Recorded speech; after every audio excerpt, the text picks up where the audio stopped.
Hi everyone, welcome back to my channel. So কিছুদিন আগে আমি তোমাদের সাথে একটা পিকচার শেয়ার করেছিলাম, তো সেটারই মেকআপ টিউটোরিয়াল ভিডিও নিয়ে আজকে আমি তোমাদের সাথে চলে এসেছি। চলো লেটস গেট স্টার্টেড।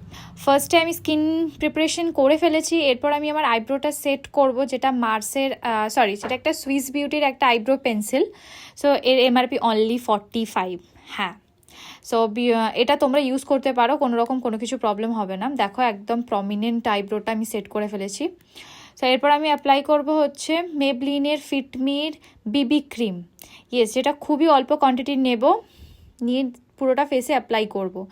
এটা আমাদের মাথায় রাখতে হবে, ফেসের সাথে সাথে নিজের গলাতেও অ্যাপ্লাই করতে হবে, নয়তো ফেসের একটা টোন আর গলায় একটা টোন দুটো ডিফারেন্ট লাগবে, যেটা খুবই বাজে লাগে দেখতে।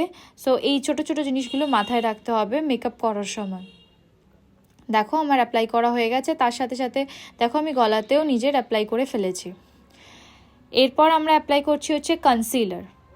হ্যাঁ, এই যে সারা রাত্রি জেগে জেগে ফোন ঘাটা, গল্প করা, তো এগুলোর তো কিছু তো একটা রেজাল্ট বেরোবে, তো তার জন্য এই কনসিলারটাকে দিয়ে আমাদেরকে ঢাকতে হবে ডার্ক সার্কেলটা। তো কনসিলারটা ভালোভাবে ব্লেন্ড করতে হবে, না তো যেহেতু একটু হোয়াইট থাকে তো সেটা বোঝা যায়, বাজে লাগে। কনসিলারটা ভালোভাবে ব্লেন্ড করতে হবে, নয়তো যেটা তুমি তোমার স্কিনে অ্যাপ্লাই করেছো বিবি ক্রিমটা, তার সাথে এটা একটু লাইট টোন থাকে, তো দুটো ডিফারেন্স বোঝা যায়।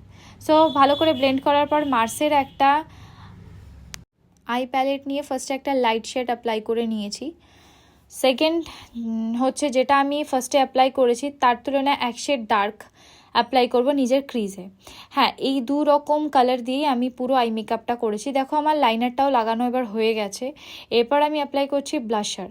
যখনই ব্লাশার অ্যাপ্লাই করব বা কোনো কিছু ব্রাশ আমরা অ্যাপ্লাই করব, সেটা আইজে হোক বা ব্লাশারের ব্রাশ হোক, যাই হোক না কেন, ফার্স্টে ব্রাশটা ক্লিন করে নিয়ে তারপর আমরা অ্যাপ্লাই করব। সো বলেছিলাম ছোটো ছোটো জিনিসগুলো মাথায় রাখতে হবে, তো তার মধ্যে এটাও একটা। দেখো আমার ব্লাশারটা মোটামুটি লাগানো হয়ে গেছে। এরপর যেটা অ্যাপ্লাই করব সেটা হচ্ছে লিপ লাইনার।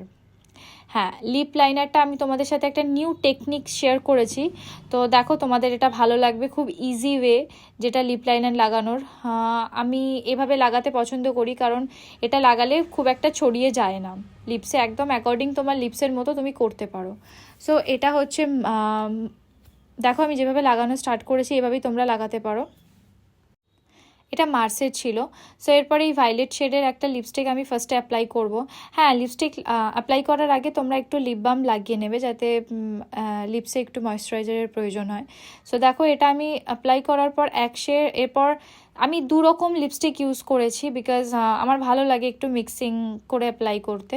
সো এটা মেবলিনের পিঙ্ক শেড একটা, তোমরা চাইলে আমি শেয়ার করব। দেখো এই শেডটা অ্যাপ্লাই করার পর কি সুন্দর একটা ডিফারেন্ট কাইন্ড অফ শেড চলে এসছে, যেটা আমার ভীষণ ভীষণ ভালো লাগে এরকম কাইন্ড অফ লিপস্টিকগুলো। সো এটা মিক্স করেই লাগাতে হয়, মানে আমি ইউজুয়ালি লাগিয়ে থাকি। এরপর আমি এই ফিক্সারটা অ্যাপ্লাই করছি নিজের ফেসে, পুরো ফেসে। সো অ্যাপ্লাই করার পর দেখো আমার পুরো লুকটা রেডি হয়ে গেছে। আমাকে জানিও কেরম লেগেছে কি না লেগেছে। আর থ্যাংক ইউ সো মাচ আমার এই ভিডিওটা দেখার জন্য, আমার ফুল লুকটা এত সাপোর্ট করার জন্য। Thank you so much.